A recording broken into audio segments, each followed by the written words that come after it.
Hi there, I am IFF from TO. Lately we've got quite a few recruits that signed up for the F-18.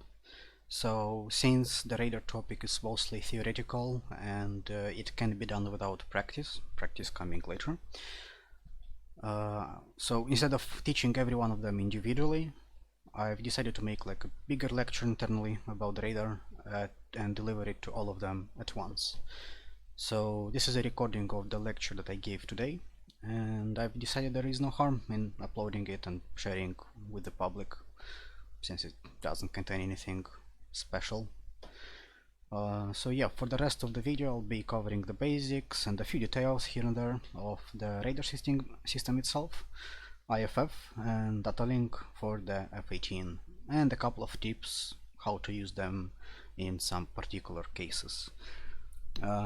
It will be focused around F-18, but I'm sure all of it can be used in other modules like F-16, F-15 and so on. It's kind of the same idea. What I'll be talking here is aimed for an entry-level difficulty, so I was assuming that those who listen don't know anything at all about it.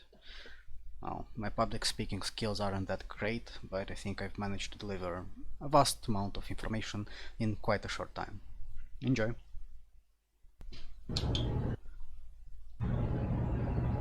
Right, so the radar is this wonderful thing.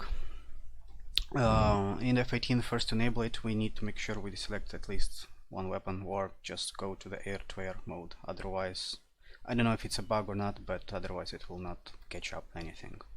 At least if you hot start in the air.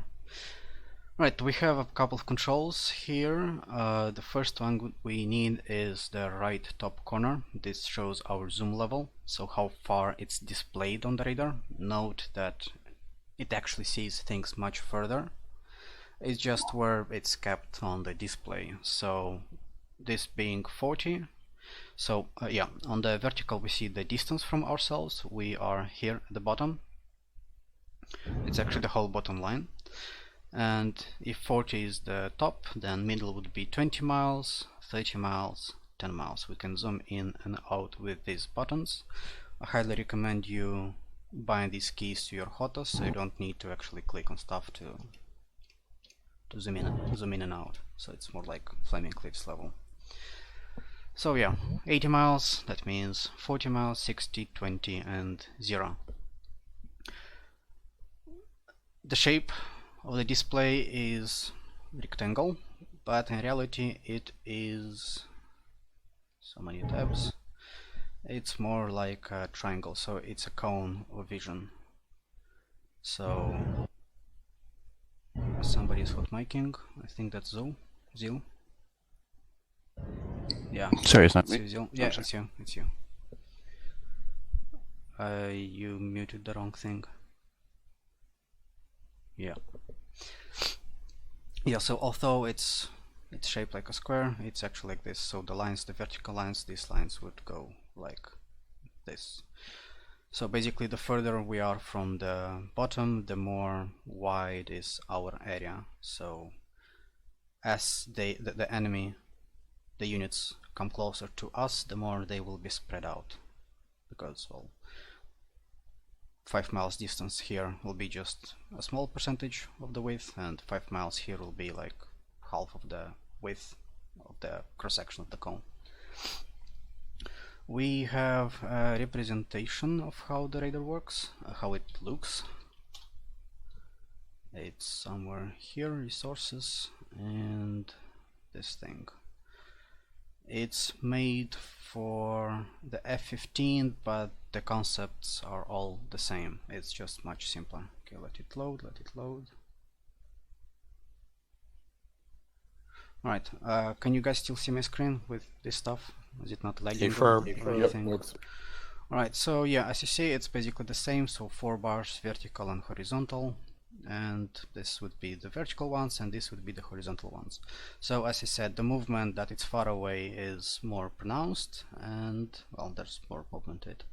And whatever is moving closer to us, as you see, it's barely moving. So expect that units that are closer, they would be spread out more. Yeah, people are calling it a cone, although I would highly doubt it's actually a cone. It's more like a pyramid because it's very wide and it's barely any. I mean, it's very small in the vertical stuff.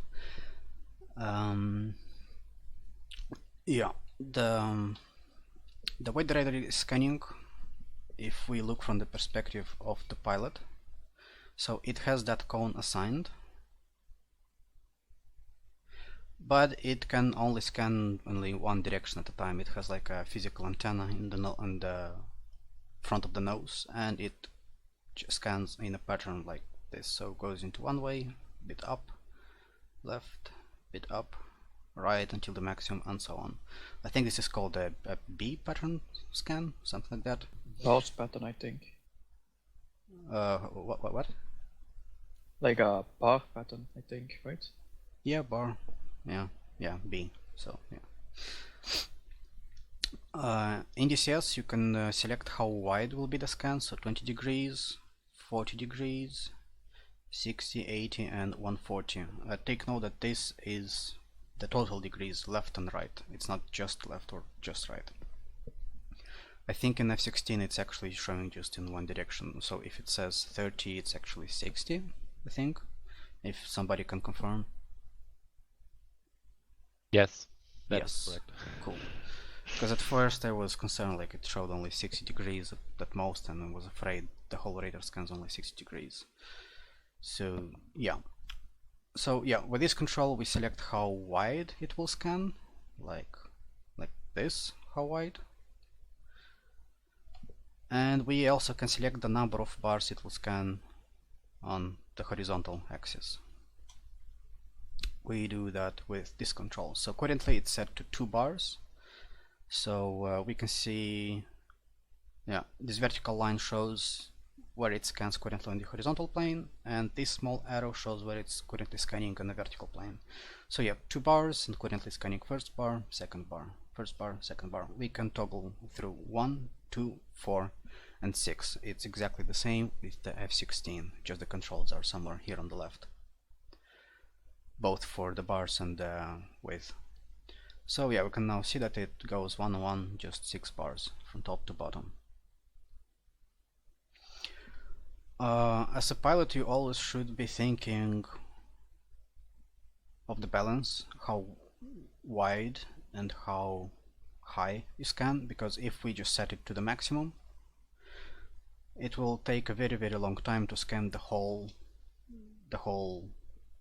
pattern. The scanning rate is quite slow. I think the 16 is a bit faster, but it's still slow compared to the 15, Typhoon, and so on. So yeah, it might take you like a full 4 seconds to do a whole scan. And if it happens that an enemy, let's say so, an enemy is around here when you start scanning, and as it scans, the enemy would move around here. So in that case, you would just totally miss it, because the antenna will skip its position. So it's definitely not a good way to scan at closer ranges. What I usually prefer to do, so if I am just looking around scanning at a high distance, I set it to 140 and 4 bars. That gives me a very wide range, and it encompasses pretty much all the altitudes that I need. So at 40 miles I can scan from the ground level up to Angels 33. So that's pretty much where most of the people are flying anyway. If I'm getting inside close combat, then I would just decrease it to 40 degrees or 60 and leave it 4 bars.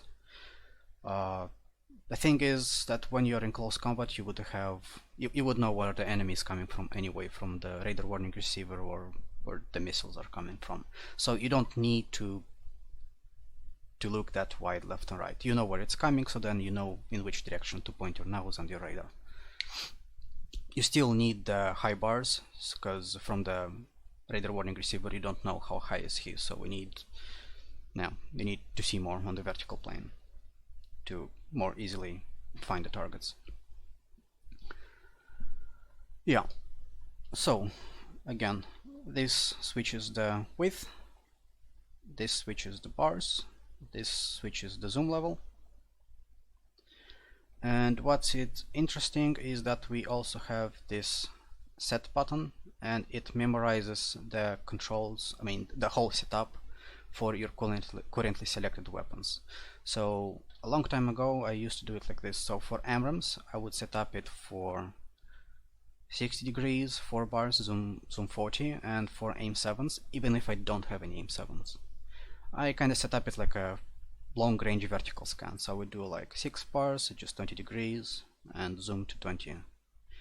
And what would happen is that I'm just flying, I have a nail from that direction, I don't know what exactly he is. I mean, I know what exactly he is on the heading, I don't know how high he is. So instead of going through all the setups on the zoom, I just switch to aim 7. I scan, I find him, I lock him, and only after I locked I go back to AMRAAMs. So it's kind of like a quick way to go through different patterns. You can reset the currently selected template by pressing reset, and it will just go to its default. It used to do that. Apparently not anymore. So far from what I know, reset only unlocks the LTWS target now. Huh. Alright. Does the scan area actually most- follow the TDC now? Say Yeah, again? only TWS. You So I both think most spoke of at the you same would time. use the scan area only follows the TDC when you're in TWS. Oh yeah, that's right. Alright. Now, before we get further to DWS and other stuff, let me put on my head tracker.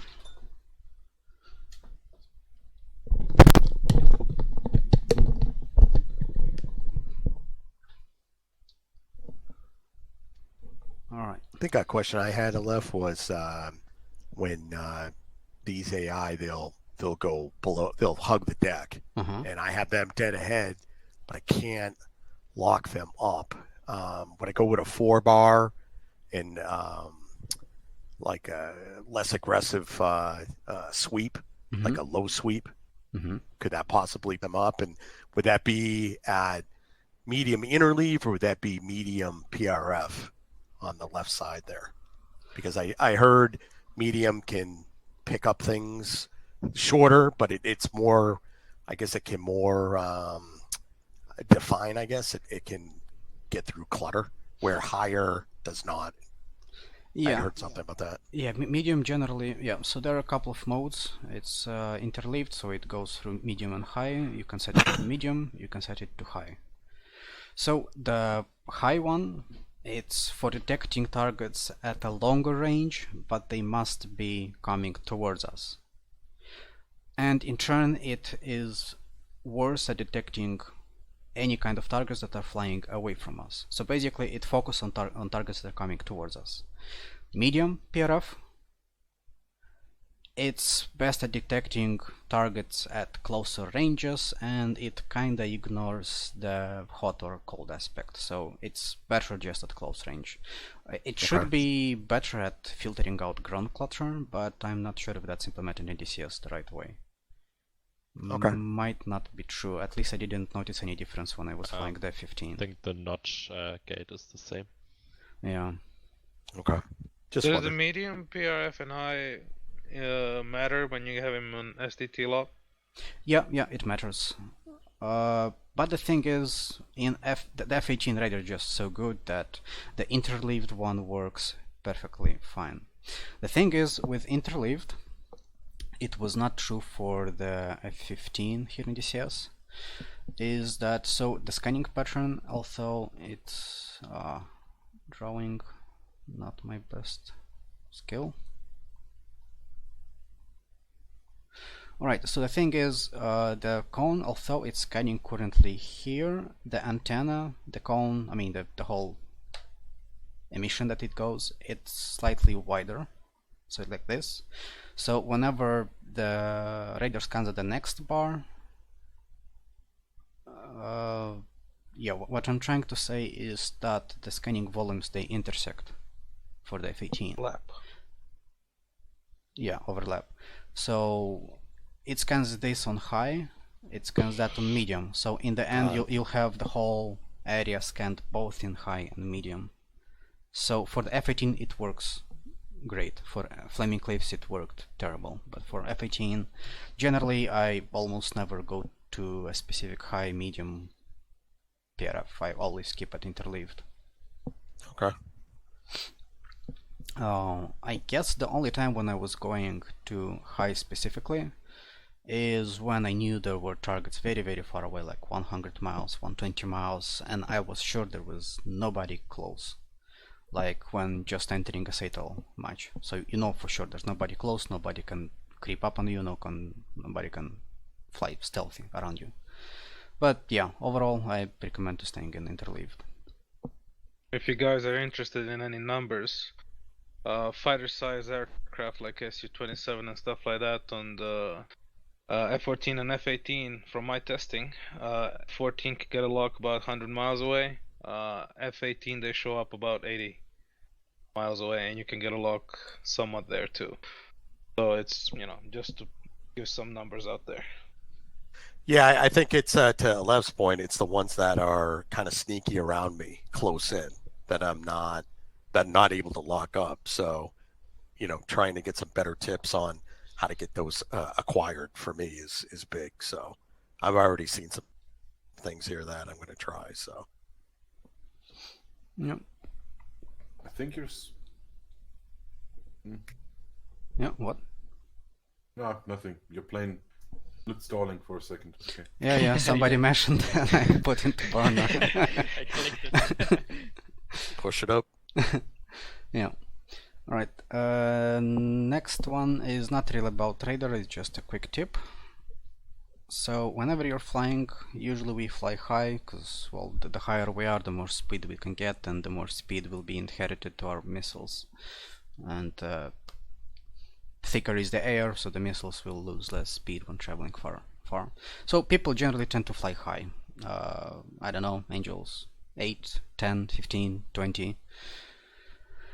But if you suddenly get engaged by someone, close, far, doesn't matter, you get engaged by surprise and you don't know where they are, the best case scenario you want to do is to drop low. Why? If you're high,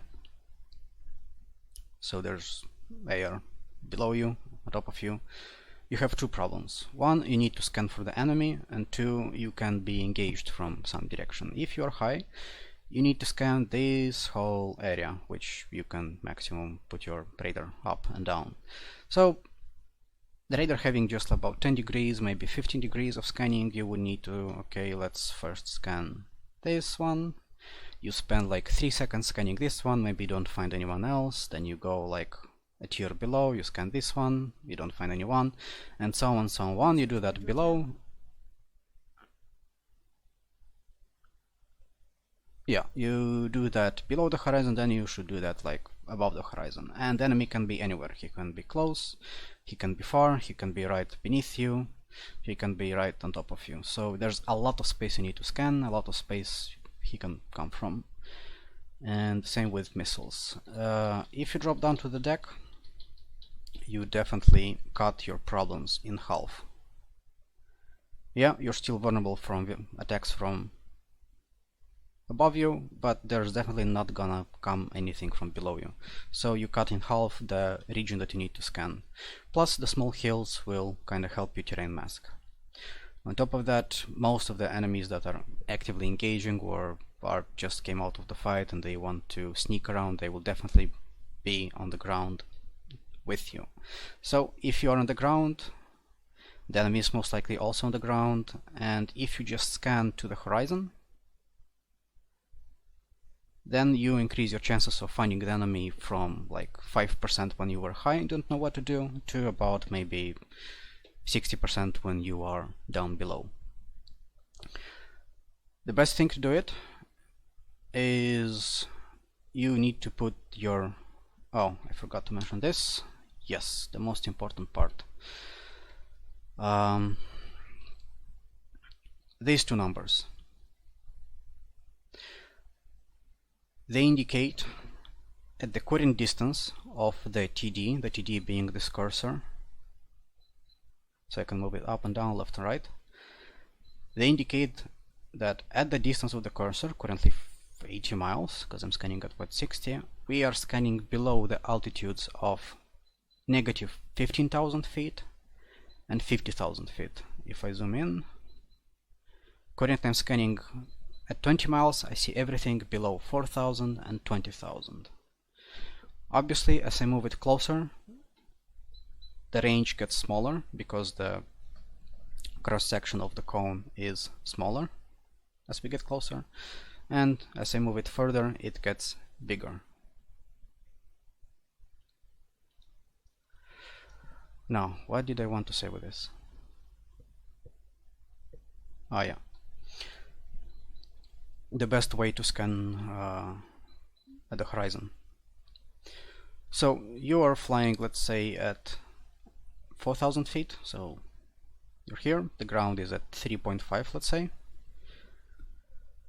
And generally what people would usually do is put like 4 and 3 somewhere in the middle of the scanning zone, but you don't need that because in that case you will intersect a lot with the ground. So whatever you do, just take your current altitude and set it as, so if we're at 4,000, you put that in such a way that the current lower limit is equal to your current altitude, and just decrease it by a bit. In that case you will be, yeah, so let's say we're at 4,000, okay, 1,000, the ground is at 0.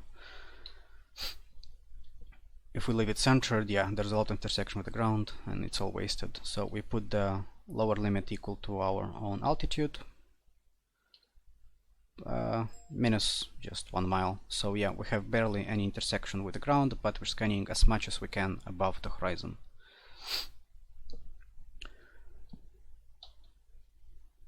Yep. Hey, Lef, when you're saying hug the ground, are you talking like 4,000? Like, is that kind of what you're shooting for, or are you talking like under 1,000 feet when you're saying below? Well, not everywhere the ground is at 0. So when I was saying hugging the ground at 4,000, I meant that the ground is at 3.5. Okay. Yeah. So you really are truly are trying to get us like under 1,000 feet. Yeah, when yeah. Well, you're trying to sneak up on the guys. yeah. Generally, the lower you are, the better. So let's see in this case how high is the ground.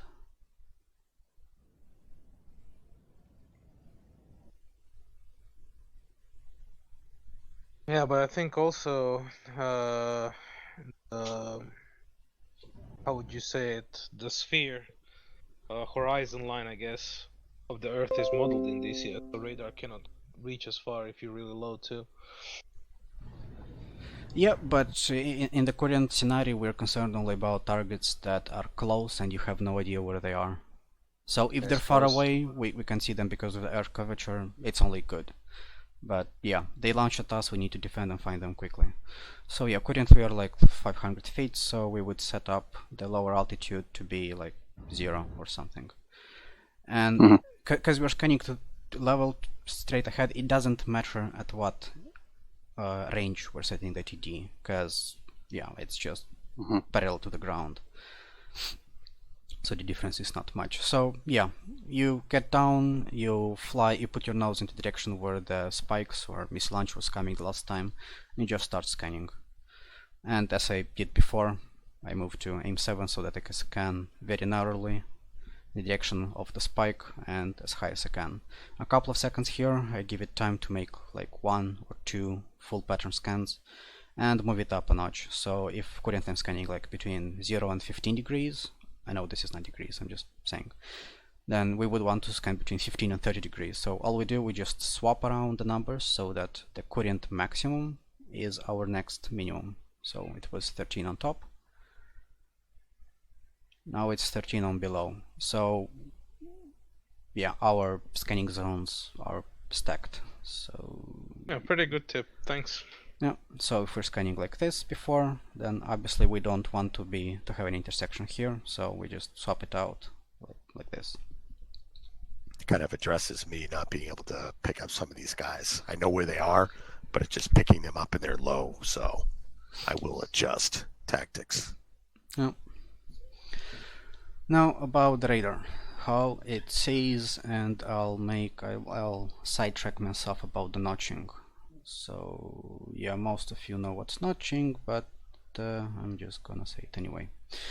So the radar is just an antenna. It emits waves in any direction, and it gets returns. Okay, let me see. Let's say this is the ground. This is some enemy. This is us, and it's emitting waves.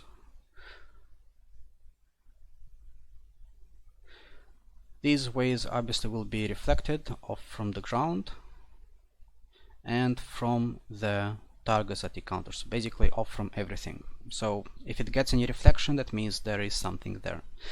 How does it know how far it is? Because obviously we see the range. It kinda calculates the delay between when it was transmitted and the response of the reflection that it comes. It's traveling at almost like light speed, but the radar can still calculate what's the difference. So objects that reflected anything closer, they will get a quicker response, so that's how the ranger knows its range. So basically what I'm saying is that the radar can see in range.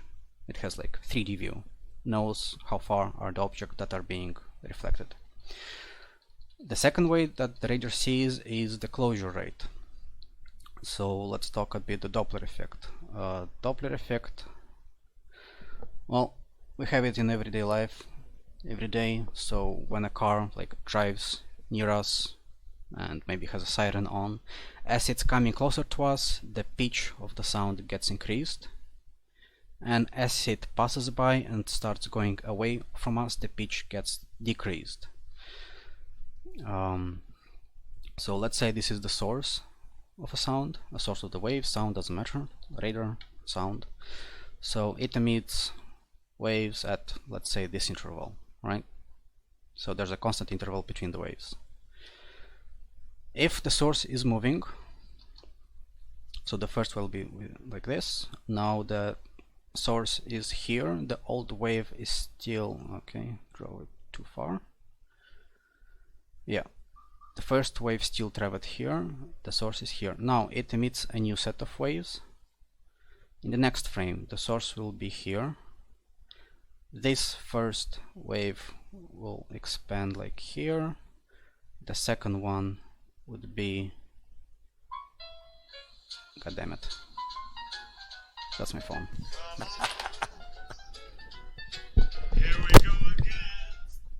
He's classy. It's a nice melody though. That's He a is lovely just, he's too classy for us.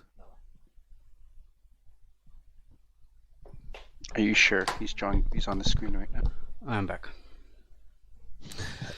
Yeah, so the source is moving, the waves are expanding, and what we get at the end is that the direction where the source is moving, we have a higher frequency, and where it's moving away from, we have a lower frequency. So the distance between waves is much higher. This is actually the Doppler effect. That's why people standing in the way of the car hear it, a higher pitch sound, and when it's going away, it's a lower pitch sound. So the radar, it can interpret these things, so that's how it knows if the target is coming close to us or going away.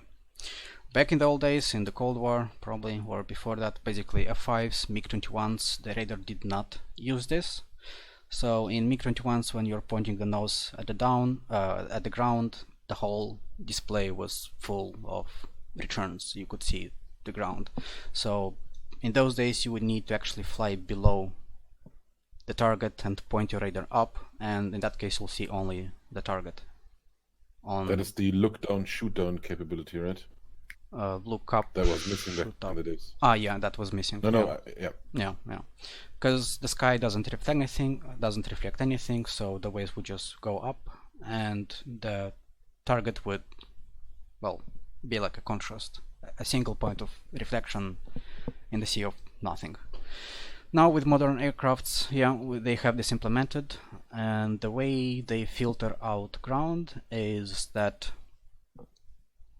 so there are reflections from both the target and the ground, but because the target is moving towards us, the frequency of the returns will be much higher. So it sees there's a difference between the frequency returned by the ground and the frequency returned by the target itself. It notices the difference and then it accepts it as a target. Same goes if the target is going away from us. The returned frequency will be much lower compared to that of the ground. So again, it says the target is going away, so it's something that it's moving. For the NATO aircrafts or just everything in DCS, I think the difference should be around 75 knots. So if you are moving slower than 75 knots, like a helicopter for example, or like a car, you will not be seen by the radar. Any questions so far? In DCS, yeah. In reality, those rotor blades should have a tremendous Doppler shift. Yeah, and that actually is in DCS. I think you can. Yes, but that spot. also confuses the radar a lot, and he sees movements in all sorts of different directions, and it's hard to put the helicopters up. It does help a tiny bit, but not too much. But if you want me to help, I have a few images that might kind of describe this. Do you have this one with the green tinted one? I'm about to do a tint one. Yeah, but basically. Now I can I request control of the screen now? If you, I can like explain something. Do you want to explain this stuff? Because I'm about to do it. Well, in the F-14, I think. For example, I would just like to demonstrate how this concept that you were just explaining, how it applies in DCS as well on the F-14 side. It would help you understand quite a lot of stuff, I think. All right, then let me go through my stuff, and then through. Yeah, sure. I was just thinking, since you're on that topic, I could help. Yeah, but I'll just explain this stuff on how we use notching in DCS. Then you'll share your screen and tell in more detail about F-14. Sure. Yeah, so we can use the Doppler filter thing to our advantage, so that we become invisible for the enemy's radar, enemy missiles radar. Obviously in an aircraft we can just stay stationary, so if we fly towards the target we are seen, we fly away from the target we are seen again. If we fly perpendicular, then the closure rate should be the same as the ground, so in that case we turn invisible. To just have it so that you can actually see how the radar sees, well, kinda a representation. So here on the left side we see the range part of the vision of the radar. So red is close, blue is far. The sky doesn't reflect anything, so it's just pure black. The right side is the closure one. So yellow it's like the ground, hot is coming to us, cold is going away. Let's say we have a couple of targets here. So we've got the target, it's at middle altitude and it's hot. So, come on.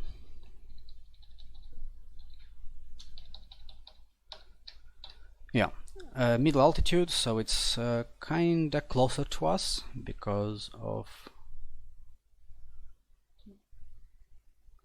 So on this line, on the range, ground would be at that distance, the target would be at this distance, so it's closer than the ground around it. So it would be like this. So it's visible, it's closer than the ground surrounding it. And it's also coming hot to us, so it's also visible here. It's visible on both types of vision, so that the radar can see it, identify, and you can lock it and shoot. Let's take the next example. So that would be a guy that's very low, but it's flying cold. So the guy is very low, so we don't see him. I paint with the same color, we don't see him, he's very low, he has the same range as the ground around him, but he happens to fly away from us, and now the radar can see him on the closure rate. So he can pick it up, we can lock it, we can launch, he's gonna die. Next one, we have a target that it's actually beaming. So we have a beaming target, so it has the same closure rate as the ground, but it's very high. So what happens? Yeah, he's beaming, he's very high, he would be invisible if he would be on the ground, but there is nothing returning around from him, so the radar can identify it. He has nothing around him, both in the closure rate and range vision. So again, flying high and notching is usually not very effective. You can be locked on, shot upon, and you'll die if you stay high too close. And the ideal solution is flying very low and flying perpendicular. So yeah, we're flying very low, same return as the ground, and we are also flying perpendicular, same closure rate as the ground, and now the radar just can't see you, so you will actually disappear from the radars, from the enemy's radar. Any Could question? Could you just explain that image on the left, close and far? Yeah, that's why. That's so as I said, the radar sees in range because it knows the difference between the time when the radar was emitting and when the reflections came back. So it knows that this target is 40 miles away from you, it knows the ground is 60 miles. When it's looking at you, it sees you're at 40 and the ground around you is at 60. Is this modeled in DCS as well? Yep, of course. And it's, in reality, this would also, I think, fall together with the pulse repetition frequency, so that you, if you have too many, or if the frequency is too high, then you will get overloaded with the returns from the ground while still having returns from the target. But I'm not entirely sure on that one. I just read somewhere that if you want to go for close to ground targets, then medium would even be better for specifically that ground clutter effect, because it gives the radar a bit more time to differentiate between what's a closer target and what's the ground. I'd heard that on medium PRF also for that scenario you just mentioned. Yeah. But if interleave gets part of that too, I guess it can solve that.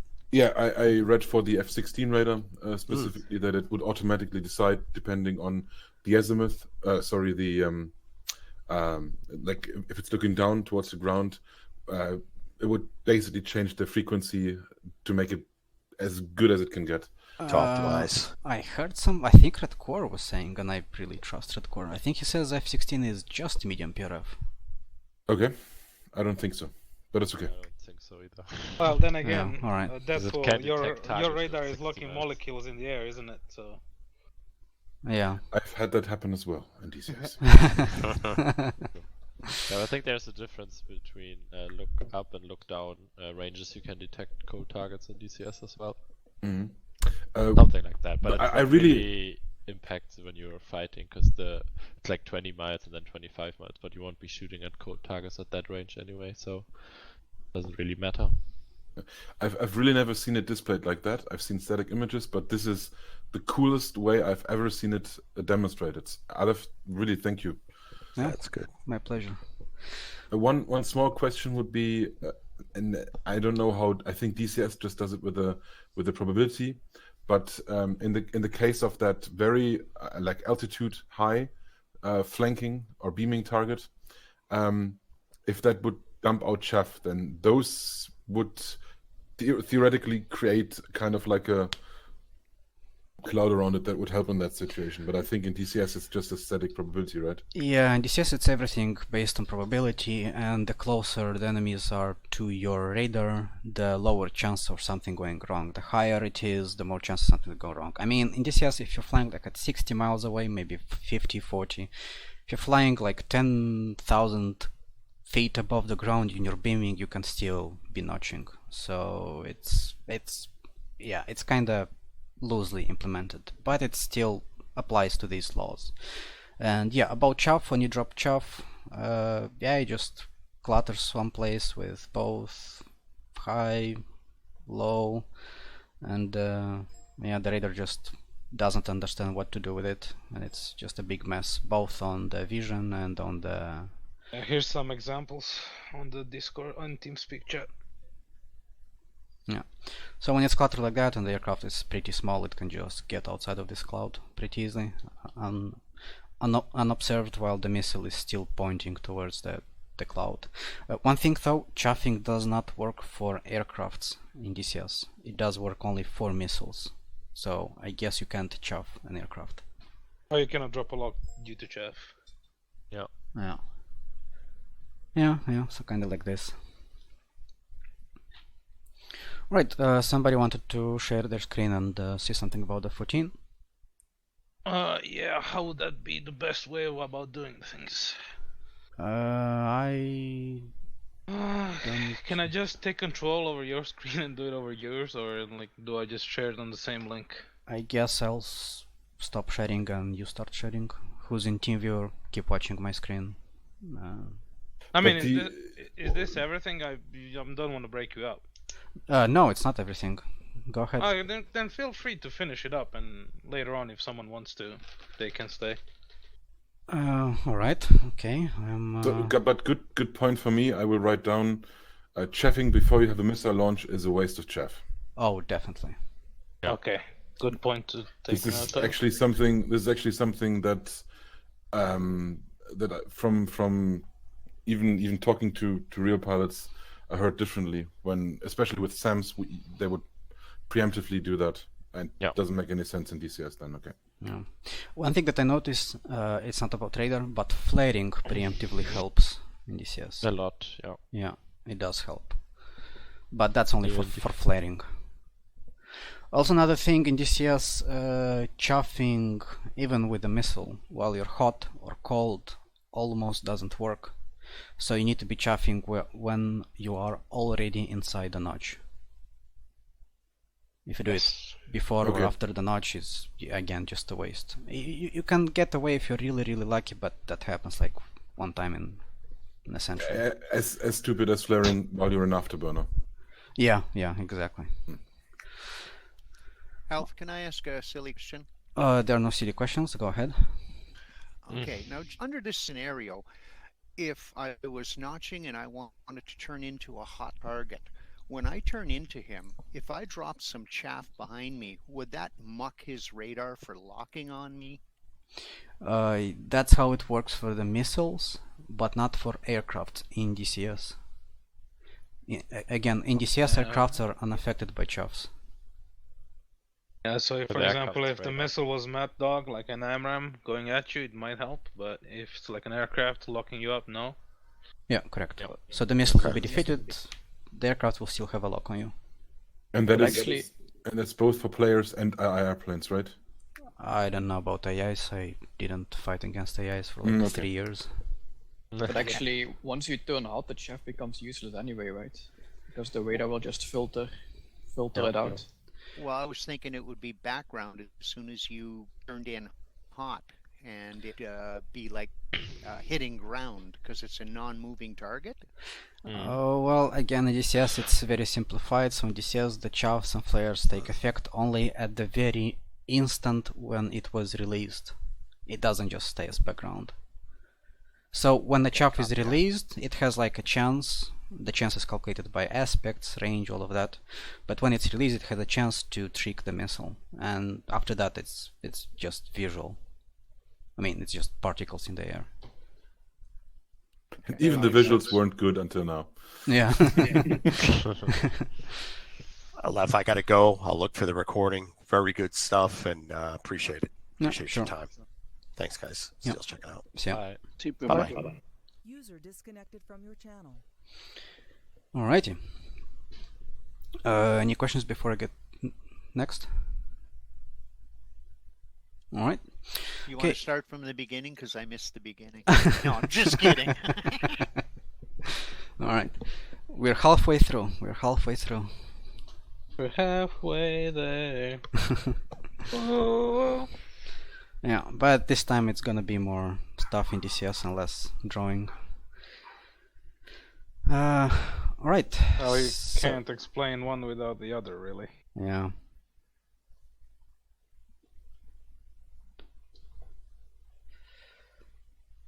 Okay, so for now I will disable my Datalink. We'll get to Datalink later. Also slow down the game. If you don't mind me asking while we're still on this notching stuff, and I just curious from the F-18's perspective. How often do you lose lock on notching targets? Like all the time or Always. Always. always? Huh, interesting. It's basically one of the main tactics that you would actually use in a dogfight. In the case of F-14, I cannot lose a lock when you're notching me, but I have a major weakness. That's not notching. But yeah, more on that later. Go on. I think in the F-14 you can't lose if you're targeting someone in that pulse STT thing, how it's called, I don't know. Yeah, or you can disable the main lobe clutter filter, which is basically the notch filter. Oh. Yeah. But I had a problem with the case of the zero notch filter. But what did you say about not notching yourself? What does that mean? So in the F-14 you have two filters that filter out the radar returns. One is called the main lobe clutter filter, or the notch filter, and the other one is called zero notch filter, which is basically closure rate plus minus 100 knots. And I have a little switch on the rear cockpit which I can disable or enable. If I disable the main lobe clutter filter, I can magically see all the targets that are in the notch, and I can lock you up in a pulse Doppler mode and have you locked up all day. But as soon as you turn cold and our relative closure rate gets within plus or minus 100, I will lose the lock 100% if I don't switch it to pulse. And that's one weakness in the F-14. So that's what I wanted to kind of show you guys. Like if you're ever fighting against the F-14, like you can just sort of turn around, turn cold. If you're far away, you will drop the lock instantly, and if you go into a notch, you might confuse the pilot or Rio and escape and get him from behind. But I do not want to interrupt you while you're explaining this, so feel free to finish and continue, and if anyone is curious, I can share my screen later and show it. Alright. Somebody else had something to say? Oh, just that the main lobe clutter filter all in the F-14 would usually disengage automatically if it's looking up the horizon and not down on it. 3 degrees, yep. Yeah. But look, nothing for the F-18. Looking forward to the F-18. Yep. All right. Okay. So, yeah. Now let's talk about actually using the radar. I mean, we've been talking about how it works, how it interprets data, and so on. Now it's how to actually use it. Because remember, this was supposed to be an entry-level discussion. I didn't know that. Yeah.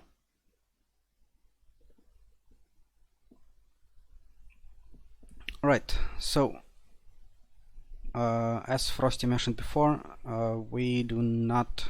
I mean, the radar scans centered when it's not 140 degrees. It will not follow the cursor. So in RWS, it will scan only around the nose. You can't like scan an arrow path just at 10 o'clock, 1 o'clock, or so on. Yes, Cynic, thank you. So when we see somebody in the RWS, by the way, it has like a latent TWS enabled. It's enabled by default, so I don't think it's worth going into its details. But yeah, when you pick somebody up, and again we don't have Datalink enabled, you see them as just as these squares. So there is only range information. You can see how far they are, and to see more detailed information you need to hover your TD on top of them. So I'm hovering. Now we can see on the left it's their speed, so it's 0.7 Mach. We are currently flying at 0.5 Mach. And his altitude is 6.6 thousand feet, so 6,600. Yeah, again, if we unhover, the information is gone. We hover on this guy, he's also 6.6 at 0.7 Mach. Now, if we also have the SA page, so we go to the tactical page, SA, situational awareness. And if we enable Datalink, we will see all the information that we get from the radar mirrored here on the left. And if we select the screen, we can also access the same type of information but hovering the TD on top of the target. So again, 0.7 Mach, Angels 6. Now, locking things up. There are two ways to lock something up for the first time. Either you hover your TD on top and press the lock button, and now he's locked. We can see the square, the targeting square, whatever it's called, and it's now marked with a star, meaning that's our primary target. We can lock up to 2 targets like this, and yeah, by the way, while it's locked, it will always show this custom information about it. Now we lock the second one, the same with locking, and now that guy has what's it called? Rhomb. What's it called? D2T? Diamond. Diamond, yeah, a diamond. So now he's a secondary target. So we can see on the HUD, the secondary target is marked by a cross, and yeah, we have them both. We can swap through them, so in case we launch a missile, the missile will always go for the primary target, that guy on the left. We can swap them out by pressing the unlock button while not hovering over any guy. So now I'm pressing unlock. The left guy became the secondary, the right guy became the primary, so we can see that. So in case that we want to launch missiles at 2 of them, you launch, you swap, come on, swap, and then you launch again. So it doesn't swap automatically after you launch? No, it does not. It does not do that automatically. Okay, so it's unlike the F-18 in that regard. Yeah, it's unlike. So you launch, you need to manually press unlock for them to swap, and then you can launch again. And that's you are now in what mode? Is that latent track while scan still? Yeah, that's in latent track while scan. Okay. I'm sorry, but just a small question. I thought that while you're in RWS in this mode, this does not support launch in MRAMs? Yeah, there's yeah, I was about to say it. So you can launch multiple missiles both in RWS with latent and in TWS. The difference is that in TWS, the missile will get information from your radar. So it will update with new information about the target. If the target is maneuvering, the missile will also be maneuvering. In RWS, you will launch, the missile will know where to go initially, so it will fly an intercept path, trajectory, but it will not maneuver with the target. It's like a guided mad dog? Yeah, exactly, like a guided mad dog. So it will fly where it's supposed to fly, but it will, yeah, not update its trajectory. Okay. If you unlock, you mean, right? No, you can keep them locked. Really? Yeah. So there are just no mid-course corrections for the MRAM. Yeah, exactly. But when will the MRAM in that situation go active? When it gets to the pitbull range, which is about 6 miles, and if the target is still in the relative same direction, so if the target wasn't maneuvering a lot, the missile can still pick him. So the warning for the target in that situation would still come rather late. Yeah. But is there any benefit of firing it in this mode rather than TWS? No, there's no benefit. It's just sometimes maybe you forget to go into TWS, or in the heat of the battle you suddenly somebody close and you don't have the time to actually go and click and then wait for a new scan pattern. Okay. So just saying it's possible, it will be like a guided pitbull, guided mad dog. Not guided, how did you say? Directed mad dog, yeah. But because the pitbull is around 6 miles, you can still do it under 6 miles and the missile will start tracking straight away. So there will be 0 difference in launching below 6 miles in latent TWS and then at a true TWS, I think. But yeah, there's no reason to do that in RWS. So it's actually not a true lock that you have in this mode then? You just tell the missile, go find a target in that general area? Yeah, exactly.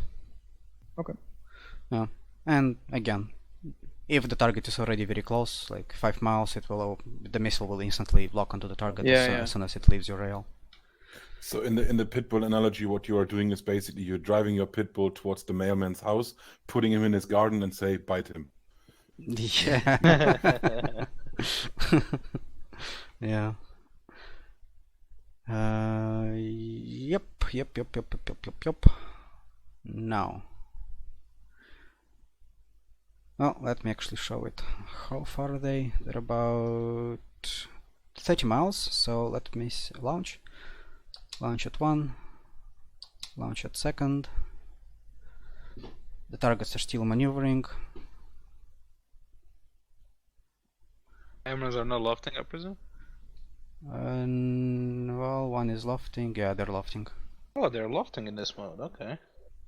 I don't think it's related to the mod. I think it's related to the latest patch. Latest patch broke some things. Okay. Wait, I got a good... Yeah, so the missiles, they knew where to go, so left and right, but I don't think they're tracking anything. So they were just continuing to fly in the same path as they were initially. So as the target was turning around, the missile was not turning around with it. If I would launch into TWS, the missile would correct its course. Right, next one. Let's get to TWS. So we covered RWS. Now what's that? I had a funny situation when I was testing AMRAAMs. One of the AMRAAMs lofted up to 130,000 feet.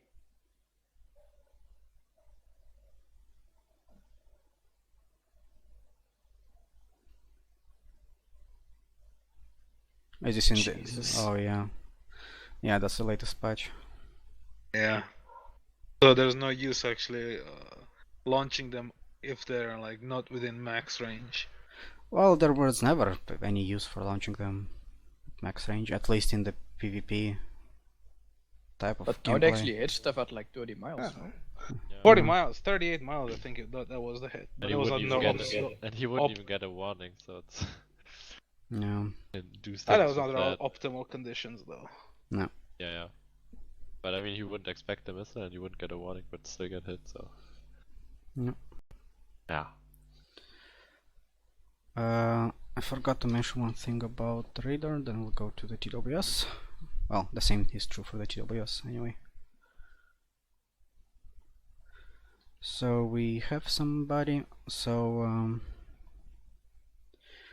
you notice, they are numerated with 1 and 2. So what this means, it's the threat that the onboard computer thinks. So because this is closer, it perceives it as a biggest threat, so it gets a lower number. So the higher the number, the lower threat the computer thinks the target is. So the first time you saw me locking by hovering on somebody and pressing the lock button, the easier thing is to not hover at anything, well, and just pressing the unlock button. It will automatically lock the biggest threat aircraft. This is very cool when you are flying within mountains and suddenly there's somebody in front of you, like 3 miles, and you need to lock as quickly as you can without having to do all this TD slow stuff.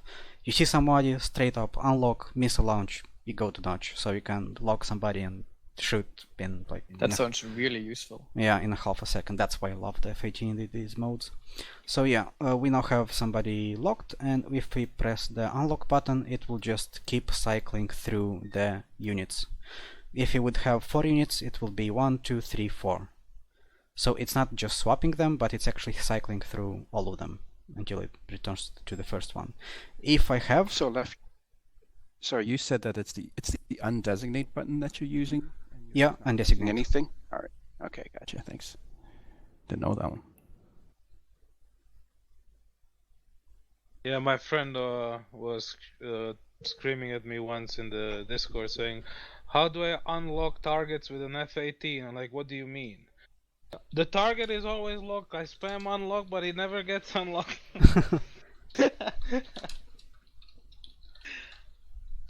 Oh my. Yeah, but that's actually a problem in TWS mode, right? Because the undesignate doesn't undesignate. Yeah. But yeah. You can SCP use that reset and button. Undesignate if you want. Yeah. I think it behaves differently if you move the cursor above the target, right? and then it No, because about the elevation, you can just start scanning somewhere too else, high or yeah. too low, and then yeah, it will reset. Yeah, or your SCT Or you can just, him, or you and can then just press underselect. reset on the right MFD side. All And right, it should do it for you. let's test it out. Wow, okay, I learned something new today. All right. Oh, I yeah, didn't know it applies that- to RWS. I learned something new too. I always used it in TWS. The Yeah. RSET. Nice reset. For some reason, I always thought this reset thing resets the team plate. Well, It also resets, I think, if you put it to silent, but I'm not sure about that. oh, yeah, nice. So yeah, you can lock things like that. Oh, also, we have the controls for sensor switch, which allows us to select different screens, like sensor switch left, sensor switch right. So if the radar is already selected as the primary display, which we interact with, I think it's called SOI, at least in the A10 it's called SOI. And if we press radar switch right, it will, the same way as with this thing, it will automatically lock in STT, the primary thread. So I pressed right, the TD was far away, and it automatically locked him, like straight lock STT.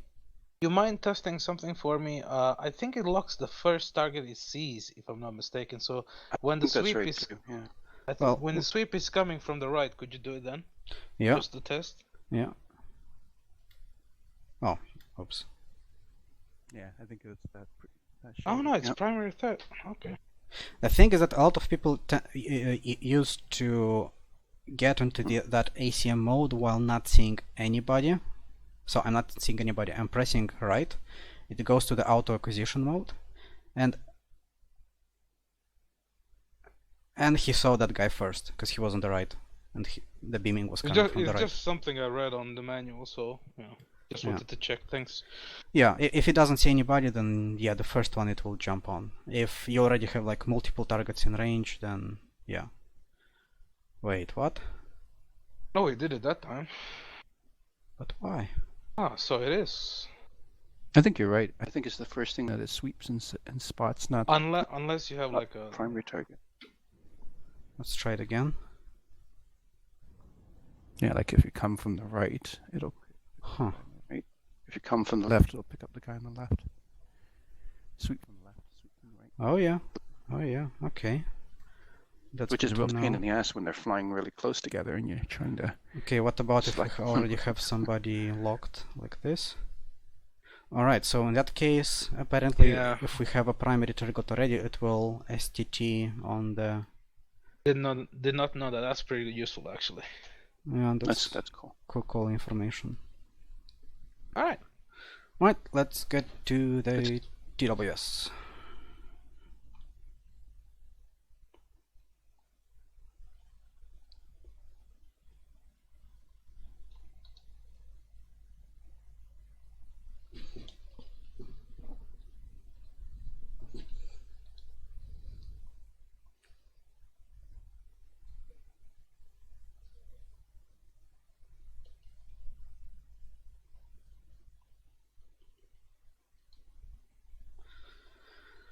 Right, so yeah, we switch to TWS by pressing this button, and the radar, in order to be able to feed the missile with information to adjust its course, it needs to get frequent updates on the targets. That means the scan pattern should be quite short. So you have a limit on how much you can scan on the horizontal and how far vertically you can scan. So if you go to 6 bars, it will force you to be at just 20 degrees. If you want more degrees, well, you can't. You need to go to a lower bar first. So yeah, if it's just 2 bars, you can go to 60 degrees, maybe even 80. Yeah. Generally, I prefer to be at 4 bars and 40 degrees. That gives the perfect balance between width and height. Because again, it's easier to detect targets on the horizontal plane because you usually get nails from them like this, so you know where to look at, but you don't know at what altitude to look in case you don't have any Datalink. So yeah, the controls are basically the same. Locks the primary thread. Did Then you check if reset works in TWS? yeah. No. Oh no, it doesn't. It locks the first priority, I think. Oh, Yes. I press the reset and yeah. Yeah, reset in TWS does lock the first guy, the first priority, I think. But I think that Yeah. TWS automatically locks the first guy. Sometimes not at always. least. No? Only when you enter it. Oh, alright. But if you want to unlock, you have to SCT him and then unlock.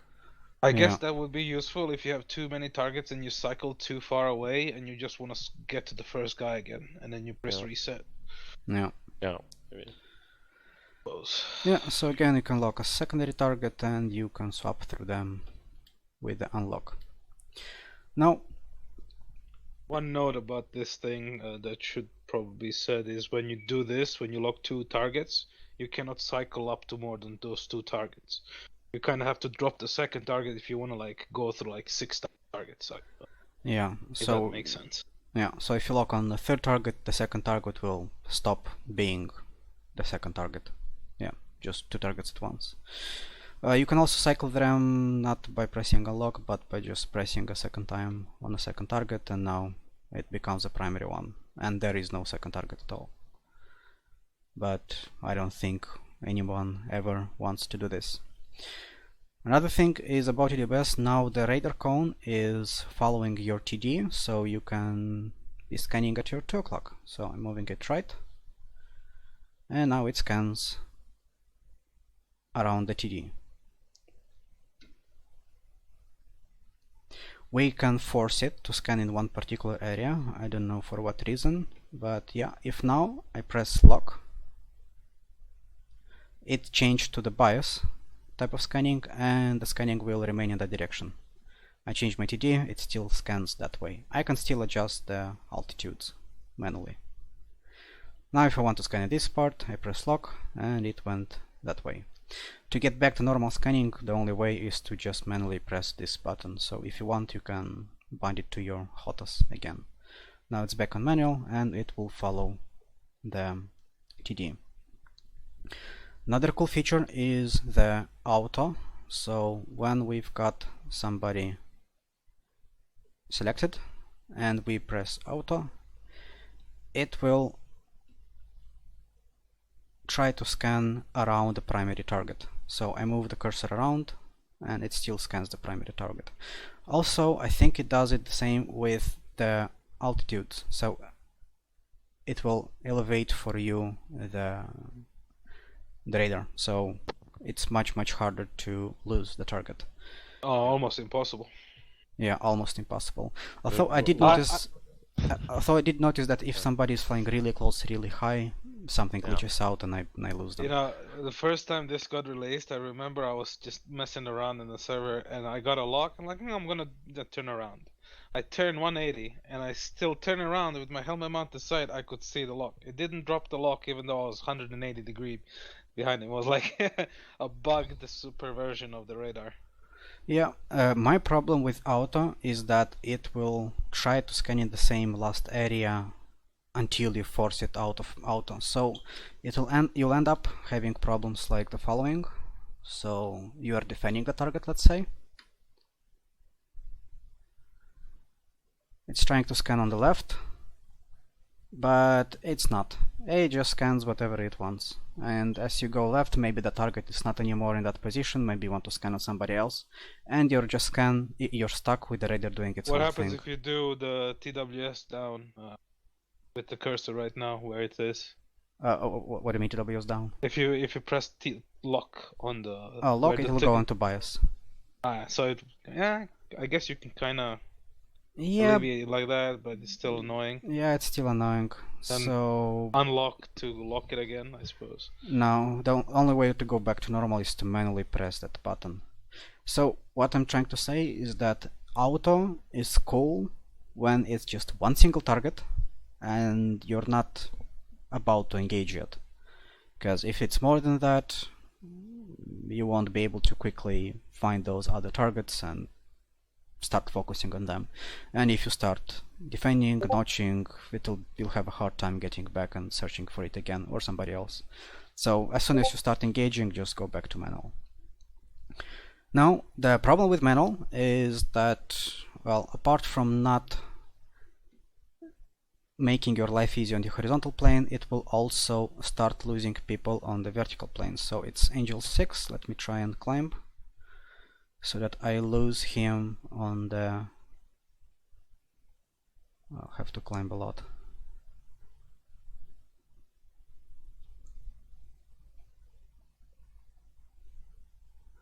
Okay, lower limit is 3, it's 4, it's 5, and I lost him. Oh, I see him again, but I lose him again soon. Yep, and I lost him. So basically it's not adjusting the radar cone neither on the horizontal, neither on the vertical. So it's up on you to keep the guy selected. Now I'm gonna give you a couple of hints how to do it the best way. Yeah, so hey, let's one question about what you just did there. Yeah. Maybe it's a really simple question. Is the radar is it always level with the horizon? Like when you're doing a steep climb, you're not looking straight up into space, are you? I was looking outside into space, but it was still scanning low. So the radar does not move with the nose. It's stabilized to the horizon. Okay. This was unfortunately the case with the F-14 when I was learning it a few months ago. It was actually stabilized with the aircraft, and a lot of people didn't think so, but I noticed something weird. I mentioned it to the developers, and it turns out it was actually, so they fixed it. That's a big bug. Yeah, imagine being a Rio and trying to freaking see what your pilot is doing, and you manually adjusting the fucking knobs at the same time. Pure nightmare. Yeah, so if I'm not touching the radar, it's scanning like this. If I start going up, it will still scan like that. If I start going down, within the physical limits of it, of course. Yeah, within the physical gimbal limits. So for the F-18, what are the limits?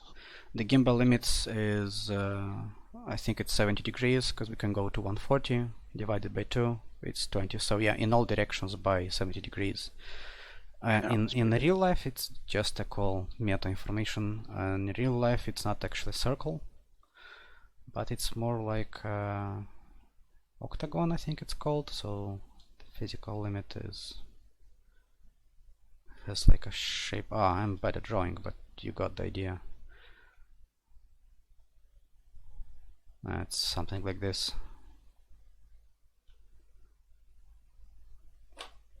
There's no use for it, but I just find that interesting. Yeah, about using TWS. Let me quickly just set it up. So let's say we're flying at Angels 30. Let me create some enemies to experiment on. So there's an enemy at 40 miles, Angels 20. Let us lock onto him. So yeah, we have locked him.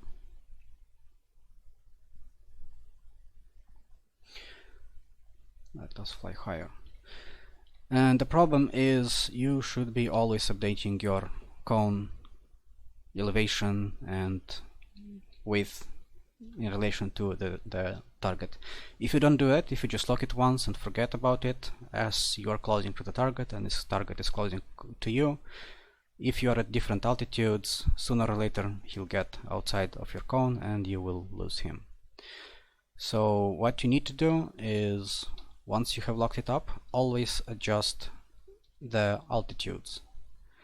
But again, if you keep adjusting it, if you just adjust the altitudes, you can see the cursor is around, around here, so 21, it's well within the limits of 39 and 21, but it will still drop out because you need to look at the limits, not where your cursor is, where it was when you locked, but where the target actually is. So always update the range of your TD.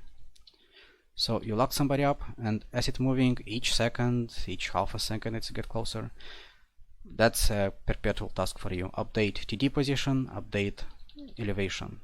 It moved, again update target designator position, update elevation. And if you're going to do that consistently at all times, the target will never get out of your cone by your pilot error, unless it actually gets too far below you and the radar physically can't look down like that. Do you know by any chance the little limitation of vertical plane up and down for the F-18? I know for the F-14 I just... Oh, what do you mean? Like plus 50 degrees, minus 60 degrees, up, above and below. Like how far up can you scan, how far below can you scan in the F-18? Yeah, 70 degrees of the nose. So it's both 70 degrees left, right, up and down? Yeah, no directions. Oh, okay. And this pattern. Oh, okay. Because in the F-14 at least it's above 54, down 74. And I'm not sure why, but... In F-15 it was kind of weird that in STT it would be 60 degrees in all directions in STT, but in TWS there was a soft lock for 30 degrees. So what happened in the F-15, because this is modeled after the F-15, so we can look up only up like this, so I can get it more. But if we lock onto somebody in STT, yeah, it's still looking more up until that 60 degrees.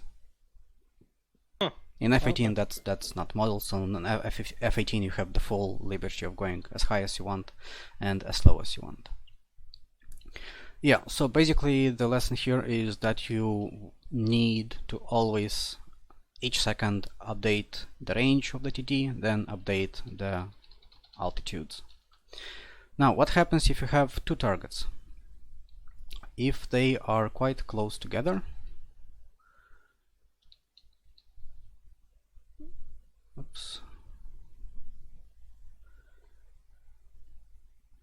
So yeah, if they are quite close together, it's usually not a problem,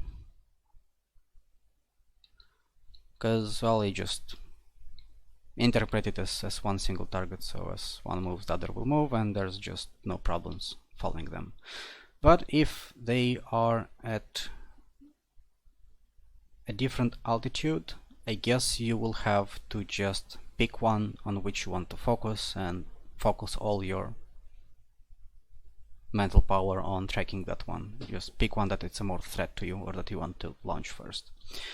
If they are quite far apart and at the different altitudes, then again pick the closest one. Usually that's the biggest threat. And how do you know where to scan so that you don't lose the second one? Because if we look now at the closest one, we are at the limit. If we put the TD at the highest one, we're not anywhere near the limit. So the way I like it to do is I keep my target designator, the TD, on top of the closest threat, and I look, is he the lowest target or is he the highest target? In this case, he's the lowest target. So then I keep him as close as possible to my lowest limit of the scanning zone. Because I keep him close to the scanning zone, I'm ensuring that he will always be scanned. So I will never lose it. But as they get closer, I will lose the other guy. Oh, I still didn't lose it, so let's move them a bit closer.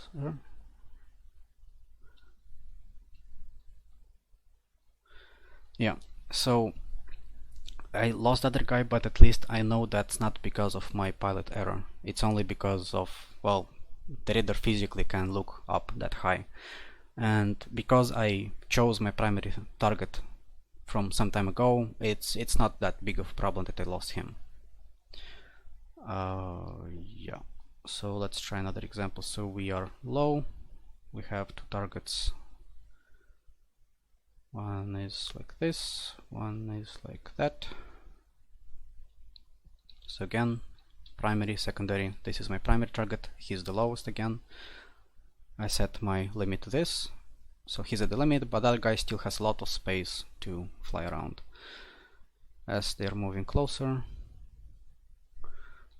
I keep updating to the lowest limit.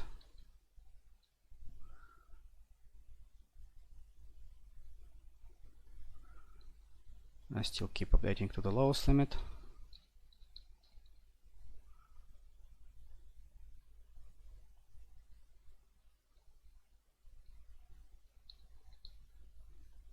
I still keep updated with lowest limit. And yeah, in this scenario you'll just have them locked both for a very long time. And you won't have to do the guesswork, who should I focus on the closest, the longest, and then the numbers are very different from both targets. Yeah. Any questions so far? I have one. Yep.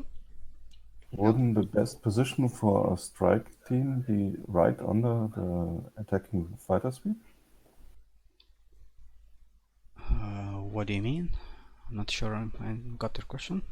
When the fighters go in for the fighter sweep, if they're right under or slightly in front of the fighters, will they be hardest to detect?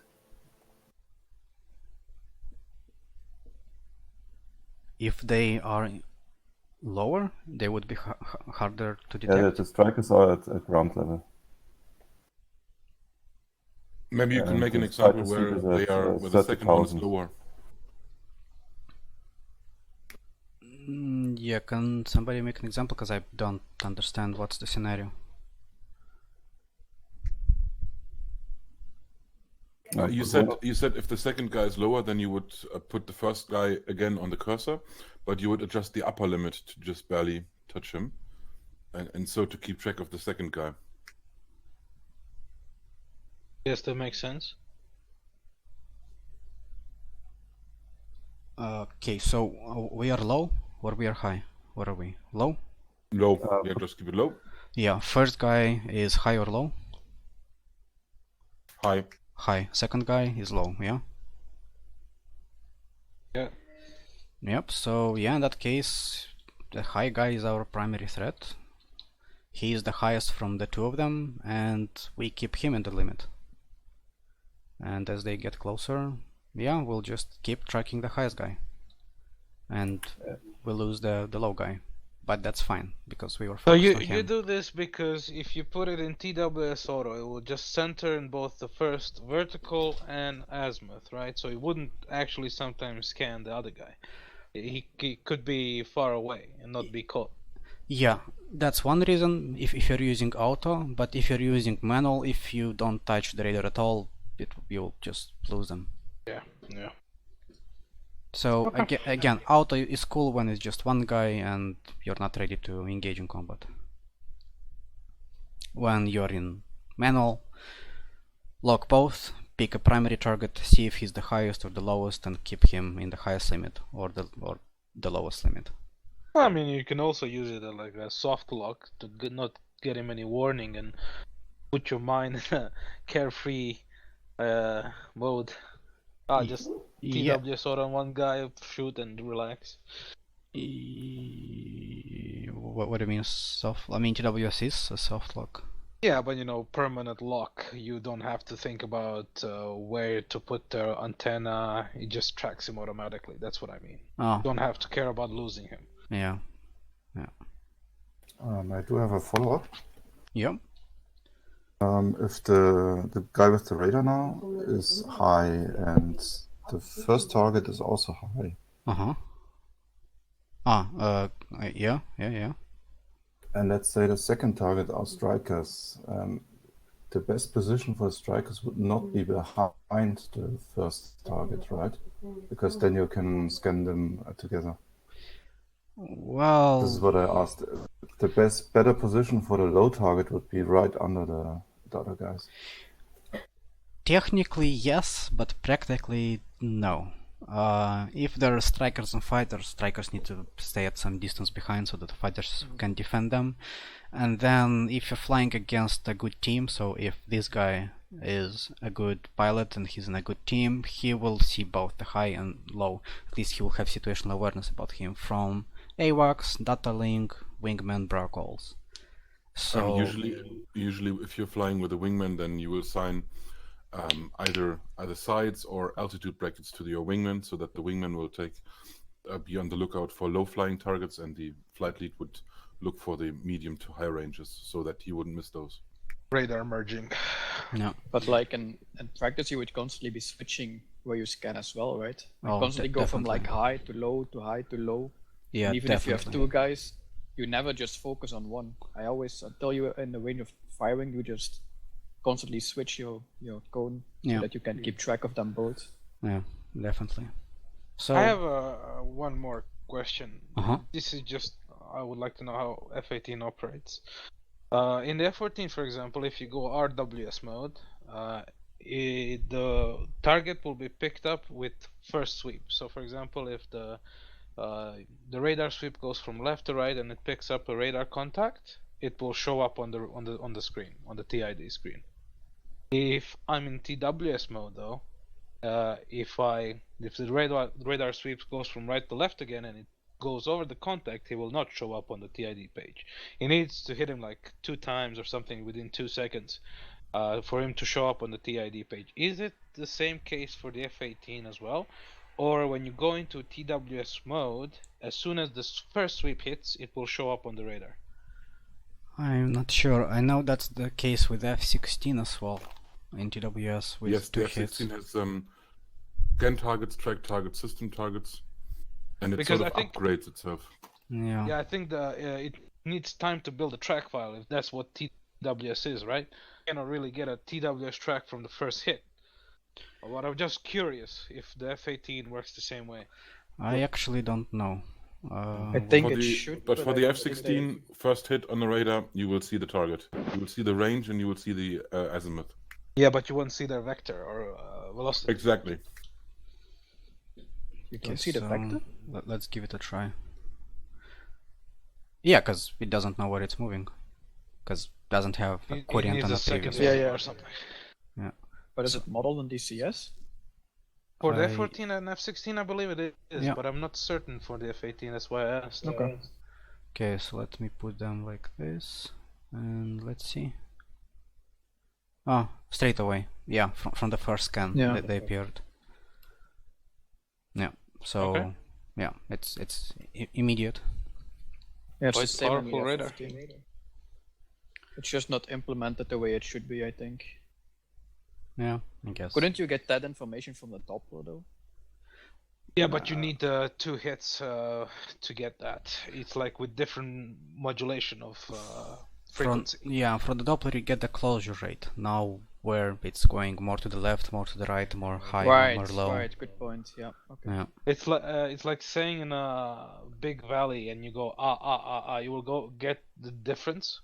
But what radar does with each sweep is like instead of saying it goes like A, B, C, and says which letter returned, and then he can figure out the. Oh yeah, it's an rate and interesting all that point. stuff. Yeah. Yep. So, any questions about TWS Trader, everything in general, because I'm about to move to IFF. I have a question. Yep. F-15 recently, have you flown it, Alf? 15, yeah. Okay, have you noticed that contacts don't appear for long times, even though you know their altitude and everything else on the radar? They could be notching, they could be behind the hill. Otherwise, no, I haven't. Or you could have a really big sweep going, and they're No, evading In the the bars. F-15, it's I know normal. where he is. I know his altitude. I know his bearing. He's hot. I have high PRF. All of a sudden, they vanish, and I can't get them back. I have to shut the radar off and turn it back on, and then it picks them up. I was just, it's just really stupid. And by that time, you're in there really tight. So I was just wondering if it was just me. What distance are we talking? Well, at first you're scanning them TWS at 40. Okay. Don't lock them. I just want to see what they're doing and who's going to be the primary.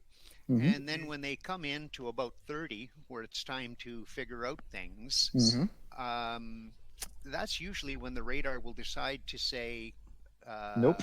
nothing. And so then I scan. I go to STT, get a wider search area on them. And I got nothing. I shut the radar off. I turn it on, and I'll pick them up at 20, which by then is like too close to, really set up an attack. So I was just wondering, that's happening to me quite frequently lately. So I was just wondering if it was, common now. That's all.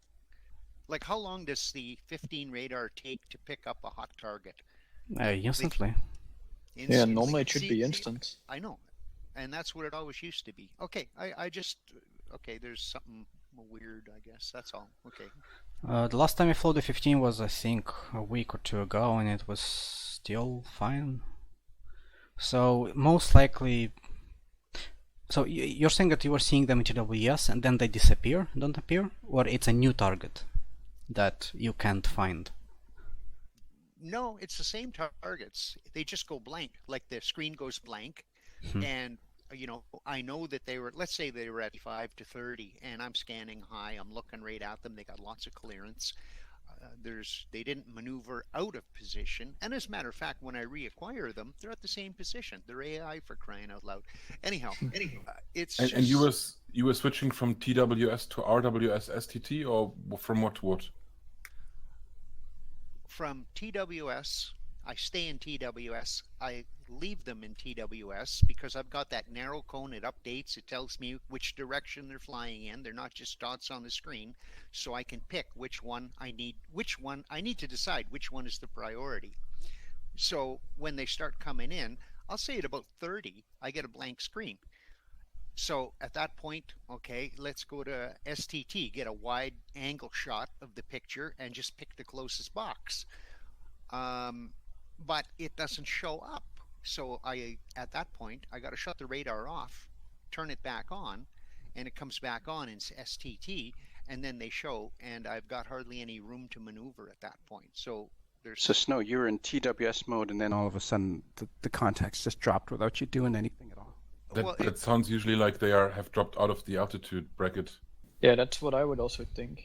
That they just move out of the scan cone.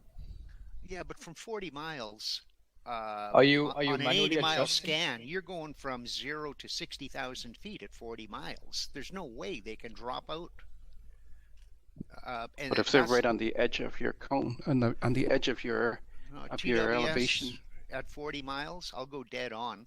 I'll only start to notch them when I get inside of 30, and that's what I'm saying.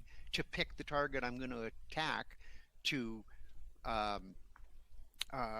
get an angle on him so I can notch his ET, for crying out loud, and then I lose them. They didn't get outside my range, is what I'm saying, and the screen goes blank. So I'm just apparently it's only my radar. Well, to me it seems like it's the problem of not constantly updating the TD position altitude brackets. I wouldn't think of anything else, so I don't know. Okay, yeah, I just wanted to know the update speed, and instantaneous I know it used to be, so no, yeah. That's good, Alf. I think this is really good information. If you could record your flying, and whenever you catch that, just share like a 10 seconds clip of that. Maybe we'll dissect it and see what happened. Okay, I'll try. Yeah. Actually, Alf, I gotta go, but very nice presentation. Yeah, thanks. And, I'll see you next time. See ya. Alright, IFFing. I hope nobody got TeamSpeak crashed, because it tends to happen with the latest update. Well, it took me forever to figure out. I had to reset the mic and everything else, and anyhow. Wait, what is this about TeamSpeak? I've been neglecting to update it for weeks now. Yeah, don't update. I updated it, and we don't use it because we use Discord, and so when I connected in here, I'm just, what the hell's going on here? I had to reset everything, but it's working now anyway, so I'm glad it's working again. Yeah. Well, whatever you do, don't update it, because... Okay, thank you. Yeah, you're gonna get a lot of crashes. Right, so IFF, let me pause it and get to Photoshop again for a second. Too many tabs. Alright. So, this is about symbology. What do we see on the radar and the SA? It's a bit different, but it's kind of the same concept in relation to IFFing. So IFF stands for a friend of foe, or identification friend of foe. In the SA page, any target any symbol that we have will be divided into two parts. Will be the upper part and the lower part. Generally, a circle means it's friendly. A diamond means is hostile. And a square generally means that it's unknown. Now there can be combinations of it. You can have about those halves. So the lower half, it's about what you get from the data link, and the upper half, it's your own identification. So if both you and AWACS is targeting a unit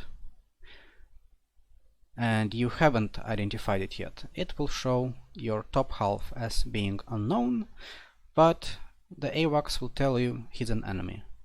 Or it can say you didn't identify it yet, but it appears to be a friendly. Or if you don't have an AWACS at all, it will be just like this without anything at the bottom. It's an unknown. Or after you did the IFF, it will turn into a friendly, or rather into an enemy. The same goes with this. In order for a target to be confirmed enemy or confirmed friendly, you need to have at least, okay, with friendly not, you IFF somebody, it's friendly straight away.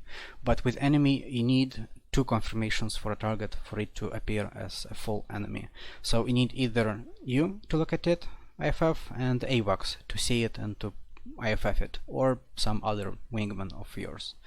So if you IFF this guy, it straight away will turn into a full circle. And this guy, after you IFF it, it will become hostile for you, and since the AWACS already saw it as hostile, it will become a full diamond. So there's no way of, if you're alone, of successful IFF on a target? There's no way to have a hostile IFF, but if it's a friendly, it will return green straight away.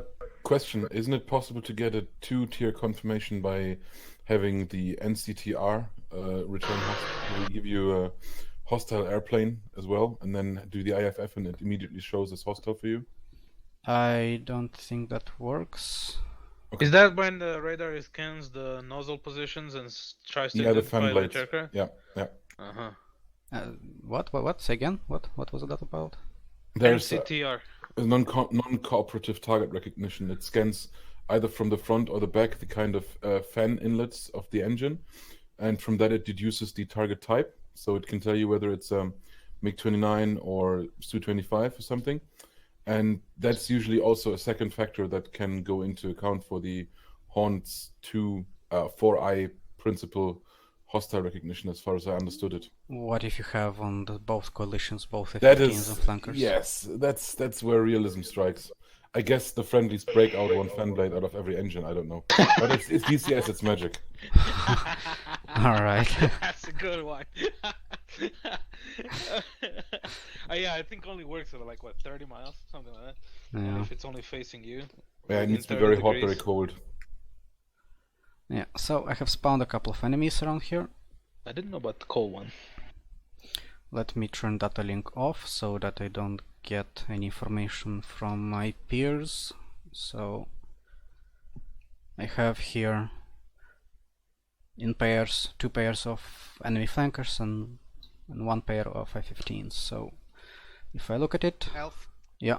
Alf, can you change the page? I'm still looking at your untitled drawing. Maybe you need to refresh the browser. For me, TeamViewer crashed, so I'm in this online representation now. Okay, so I stopped sharing and I Oh no, now it's gone. Sharing again. Does it work now? Oh yeah, it's working now. Well, online at least. I'm not sure about TeamViewer. Okay, I'm good, thank you. TeamViewer froze again. Oh yeah, because it's the same keyboard for pausing the DCS and pausing the TeamViewer. Is it back? TeamViewer? Yep. Yeah, I totally forgot about it. Yeah, it's the pause button, both pausing DCS and TeamViewer. Yeah. So, 2 pairs. Alright. Enemy and friendly. So Datalink is off. I disable Datalink so that I don't get information from that F-18. So IFF is on. You enable IFF by going this and pressing the on button. Yeah, and I don't have them there. So yeah, that guy is just a box. All of them are just boxes. Oh, and apparently this was the NCTR that identified him as a friendly. That's weird. I have no idea why it did that. And if I IFF him now, it's still an unknown because, well, I need to be paired with an AWACS or some other wingman for it to show as a hostile. How close is this? 40 miles, right? Yeah, 40 miles. And if I enable my... Yeah, but what would... If you were like at 20 miles and you tried to get an NCTR, would it come back as hostile? That's what me and Deadpool kind of... But yeah, in any case, it's last resort. At 20 miles, you really want to... Yeah, you should know earlier if it's hostile or not. That's at 20 true. miles, you can see missiles coming off its rails and think, yeah, I think that's hostile. Yeah, Yeah. that's true. So let's see, it's 30 miles. But at least the NCTR button on the lower right is enabled, so the airplane is using that. Does the F-16 have the same thing? Oh yes, sir. It even shows the type in the middle of the radar screen. Yeah, I think it shows the type on the SA page, if I'm not mistaken, on Yeah, some it should lower show. right corner. Yeah, it should show.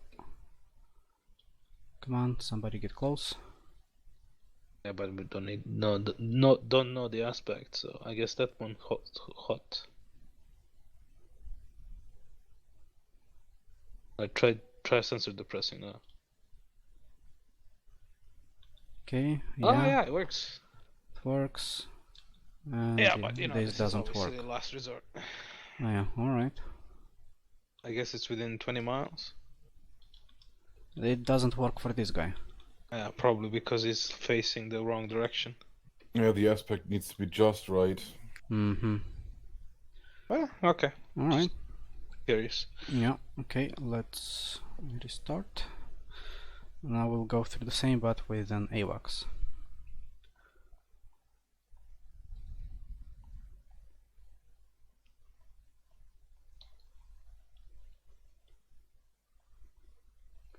Okay, IFF on, Datalink is on.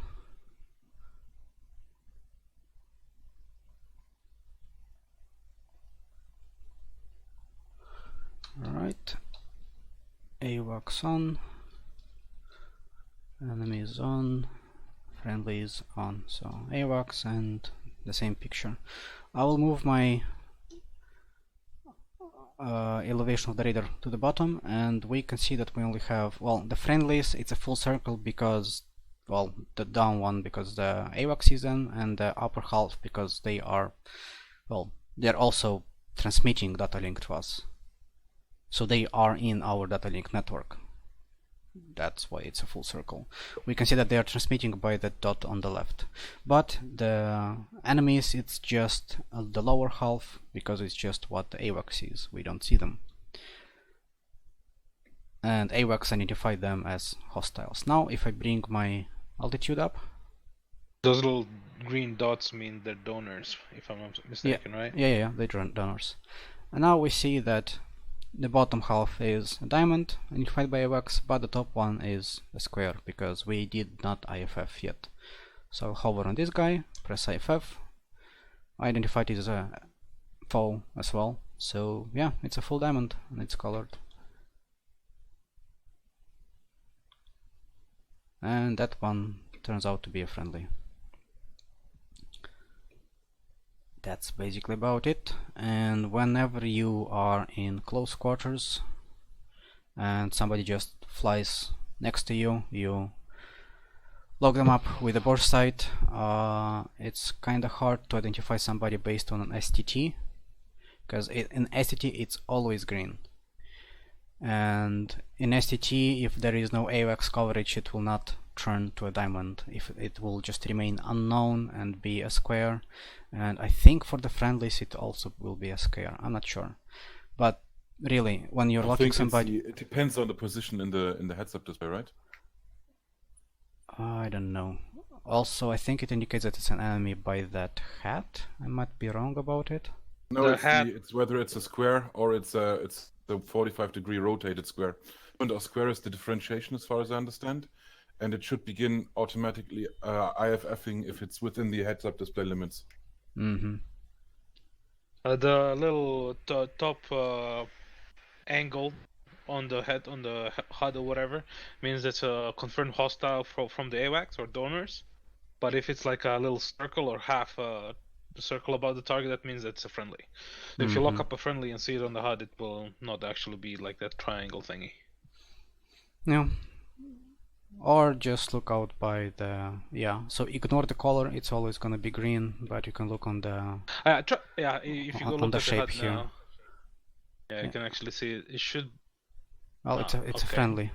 It's definitely a friendly. Try pressing the sensor depress switch. Just curious. Yeah, I already did. So it doesn't work. Okay, now it jumps to an enemy. But let's lock this guy. Never mind then. Yeah, so I'm not really comfortable with using the HUD on that most of the time. So usually when I get an STT lock, I just press sensor select depress on an STT, and from the HUD you can see if it's. Well, now I'm looking a friendly, so I don't know. Well, anyway, how I'm doing is I'm looking at the shape either here or here on Datalink. I will actually see it green, red, whatever. Very true. Look at the start one. So about that was everything about IFF. Now about the Datalink.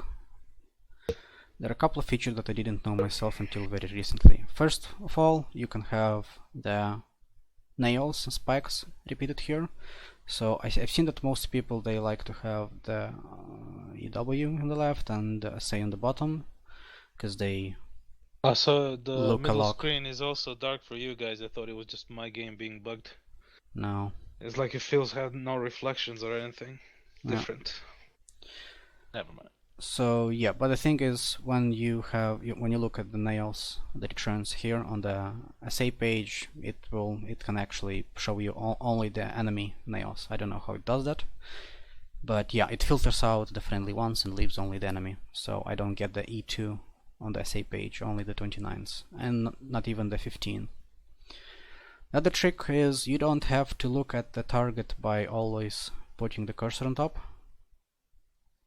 There is this step button, so if you press it, it will stick to somebody and keep showing his information. This is really convenient when you fire a missile, you go into defensive, and you're prepared to get outside from a notch, and you don't want to spend time to moving the cursor left, looking at him, then maybe looking at that guy. So yeah, to know his information, you just press step. Usually it's just less targets around, but yeah, just press step, you see his target, and as you're maneuvering, that target will still show information because he will not drop out of the cursor. And use that information to adjust your radar. Yeah.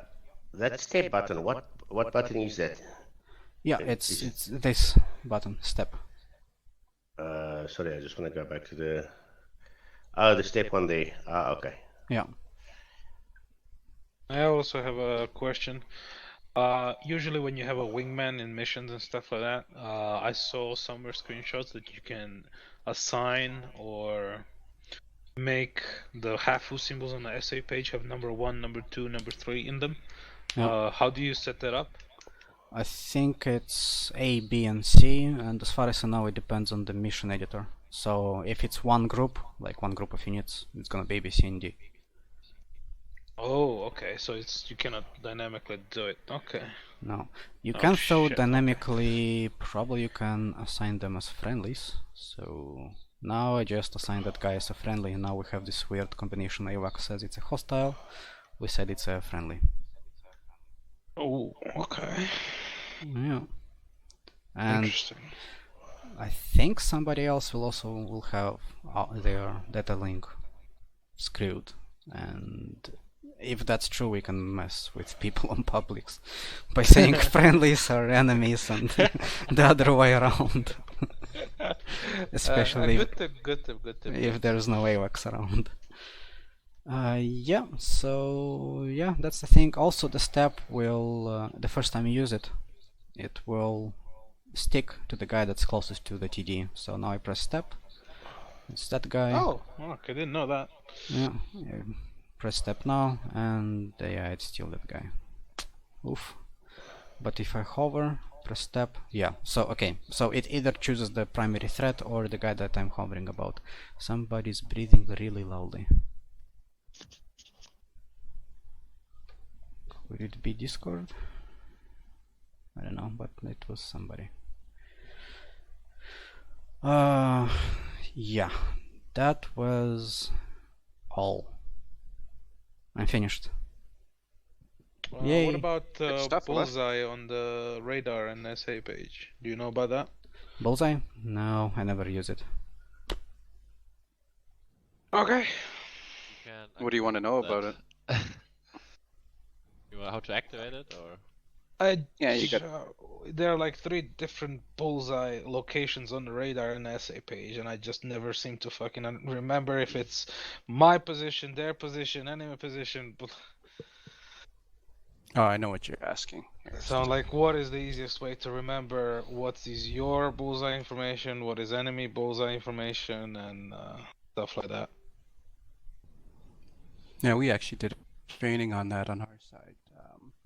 Just not that long ago. Here, give me a second.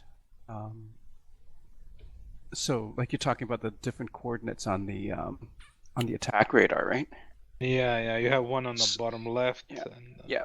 The one in the bottom middle is your current position. So think about that one, like your current position from bowls.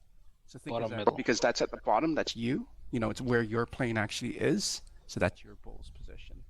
The one on the left says bra, so you know that's not a bowls. That's a bearing and range to the cursor.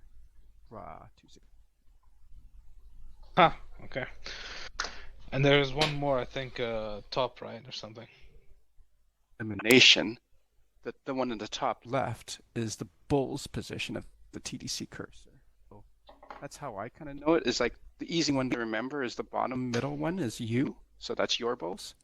The one that's called bra is going to be a bra, so it's going to be a bra of your cursor. And top left one is bowls of the cursor. Alright, that helps a lot. That's how Thank you remember it. Yeah, no probs. Yeah. Any About that might questions think that, or follow-ups? Alright, sure. Never mind. No, continue, sorry. If anyone is interested about that thing that I want to show you about is how to fight against F-14s. Yeah, go ahead. But first, anyone has any questions on what I said? Yeah, that's why I stopped. No, good. Here's no. I mean, hello. Yeah. Hello. Oh no, I was just saying all on my side. I'm confused. Well, I guess no not. questions. Yeah. All right. Yeah. I might have a quick question. Yep. Sure. How much of these things are already in the F-16, and how different is it? IFF differs a little bit in F-16. I think primarily by that you can have 2 types of IFF. One is if you hold down the button, it will do a full pattern scan with IFFing. So the next B pattern sweep of the radar will also be accompanied by an IFF. And if you just click, it will IFF everyone on a straight line on the selected heading of the TD. I've heard that currently it has some bugs, that it fails to successfully IFF people.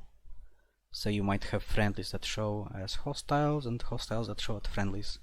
But I never flown the F-16, so I don't know. Not much else I can say about the IFF in F-16. In an F-16, the problem currently it's never showing you a hostile in the F-16.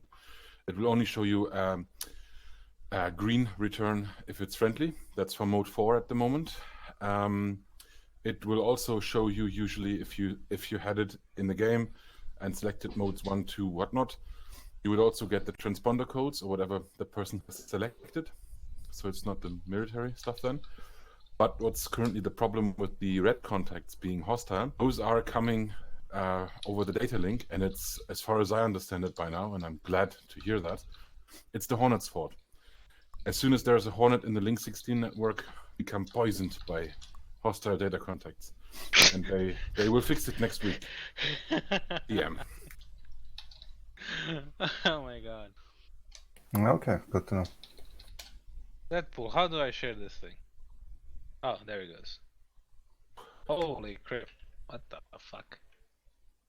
Alright, tell me if you see this.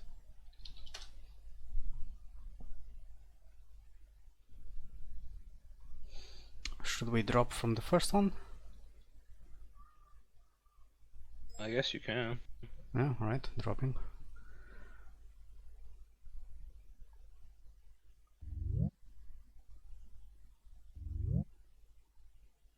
Does it work? Yeah, it works. Yeah, people need to mute themselves again though.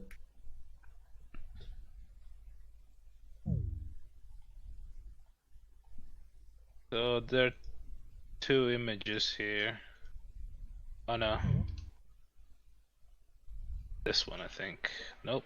This one. This one. Oh yeah, there's someone transmitting somewhere. Ah, there you go. He stopped. So there is. This is the important bit, how the radar cone looks. And obviously you have the main lobe, which is the biggest one and the most powerful one, and it's the one that you demonstrated so far in the presentation. And then you also have these little side lobes, and it's just how radar works. And some of those side lobes go directly down, and that's called like a altitude return or a zero notch return, and it's basically filtered up around your speed. And to filter that, the radar has put in plus or minus 100 knots of closure on the pulse Doppler modes, at least in the F-14.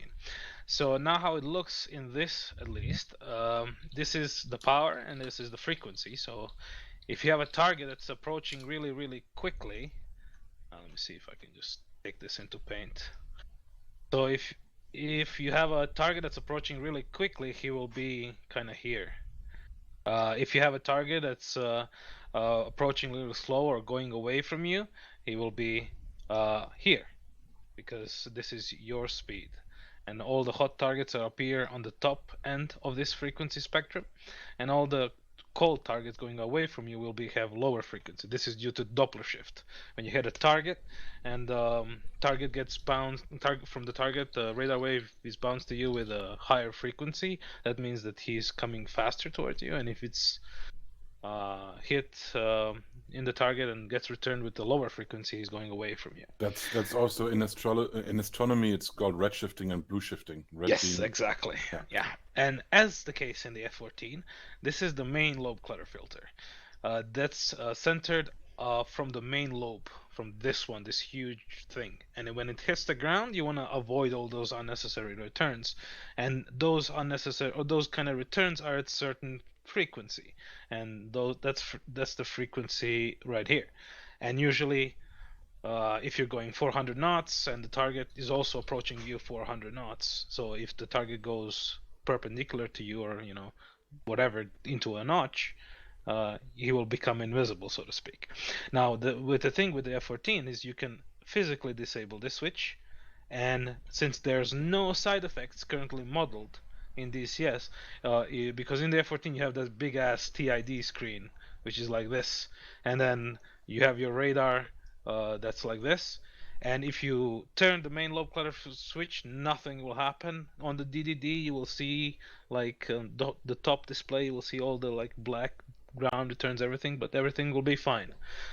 In real life, you would have a bunch of unknown contacts scattered across this arc here, like, because those contacts from the DDD page will all get reflected here. In DCS, that does not happen. So you have zero benefit of actually keeping that main lobe clutter filter on. So what I do is I just disable it from the startup and just use it like that. The main problem is actually picking up all the ships from unnecessary fighters. Like, oh, I want to lock this target. Oh shit, it's a ship. But this is all in post Doppler mode. Now, this is what I'm talking about, the zero notch filter. This filter is centered around your speed because of that ground return that I just explained here, right? And that's plus minus 100 knots. So the biggest problem in the F-14 and when you're fighting against the F-14 is if you have user disconnected from your channel. If you have like a target, like for example, this is the F-14 and this is you, and if you have a F-14 that's locking you from really far away, we're talking about, I don't know, it's 50 miles, 60 miles, something along those lines. You know that he's coming for you or something. You can turn it, so if you go into notch like this, he can disable the main lobe clutter filter and he will still lock you up. So that's not really what you want to do. But you can do this, for example, and as soon as you start turning towards the cold, when you match his speed, he will instantly drop a lock. Now, there's one way to counter this, and only one way, and that's to switch to the pulse mode. Pulse mode does not cannot loft phoenixes with it, and it's just a basic radar mode that you can lock. The problem with pulse mode is it has a very short range. If you talk with like an Su-27, for example, you can lock him up from like 90 miles in the pulse Doppler mode, but in the pulse STT, you can lock him on 50 miles. So it has like a significant range reduction. And that is one trick that you can pull up against F-14s. You can turn cold and then continue going into the notch because he will drop the lock at this point. And by the time he tries to reacquire you again, you can hopefully sneak up behind him and shoot him up his ass. For the pilots that are flying F-14 solo without Rios, the binding you want to look for is called MLC. That's the MLC off is the binding. Yes, but you cannot have it as a pilot alone. Oh yes, you can. Well, you can if you mod it, but if you have vanilla, every sane, and it doesn't break IC. I know. I have it. I have every sane F-14 pilot has that. So MLC off is a good way to get that. But yeah, and that is one weakness of the F-14 that you guys can exploit whenever you fight against it, and that's what I want to show. Disconnected from your channel. Yeah, that's it. Any questions? All right. Microphone activated. That's it for it then, I guess. Yeah. We'll close this up. It was a productive That was very day. fun. Thank you for sharing. Yeah, that really was. Yep. Thank you to everyone. Yeah.